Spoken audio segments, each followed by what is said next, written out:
এর থেকে ঘৃণ্য দৃশ্য আর কিছু হয় না। আমি ব্যক্তিগতভাবে বলবো এইসব পুরুষতান্ত্রিক মহিলার অমুক সমান অধিকার এগুলো কিচ্ছু করতে হবে না। ওইরকম এনজিওর মতো কথা বলে লাভ নেই, কিছু ভাঙবে না। যার ভাঙবে ভাঙবে, যার ভাঙবে না ভাঙবে না। এইগুলো শেখানো কিছু হবে না, এগুলো শিখিয়ে কিছু হবে না। স্ত্রী বাজার করে ব্যাগ নিয়ে বাড়িতে ফিরছে আর স্বামী বসে বসে খবরের কাগজ পড়ে পৃথিবী উদ্ধার করছে, এর থেকে ঘৃণ্য দৃশ্য আর কিছু হয় না। সমান অধিকার বলুন আর যাই বলুন, এই ব্যাপারে আমি খুব কড়া। না, স্ত্রী গলদঘর্ম হয়ে রান্না করছেন আর একটা চা দাও, একটা কফি দাও, কারণ তিনি রোজগার করেন বলে।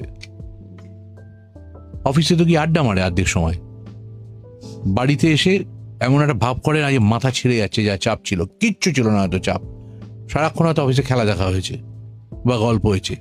আমি বহু মানুষকে দেখেছি বাড়ি ফেরার সময় অফিস থেকে পাড়ার মিষ্টির দোকানে মিষ্টি টিষ্টি খেয়ে দিয়ে রাতা বল্লবী খেয়ে এসে বাড়িতে রাগারাগি করে বলে আজ আমি রাতে কিছু খাবো না, পরিষ্কার খেয়ে এসছে।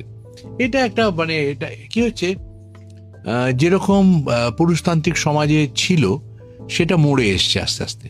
সেইটা কিন্তু ওই দাপটটা আর নেই পুরুষদের মানে ভয় ঢুকে গেছে। সেই দাপটটা দেখালে এক্ষুনি বাড়িতে চলে যাবে কিন্তু মেয়ে।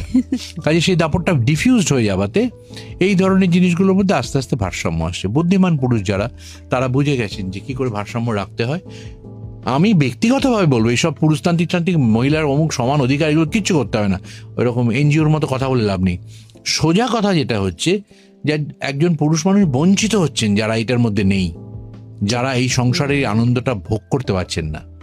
যে রান্না করে খাওয়াচ্ছি এবং সবাই ভালো বলছে, একটা পারফরমেন্স রান্নাটা কাজ নয়। আর আমরা যদি আমাদের বাড়ির প্রাত্যহিক জীবনের কাজের যে মানডেন যে কাজগুলো, তার মধ্যে যদি আনন্দ খুঁজে না পাই, তাহলে আমরা পৃথিবীতে কোনোদিন সুখ পাবো না, যতই মাইনে বাড়ুক আর যাই হোক।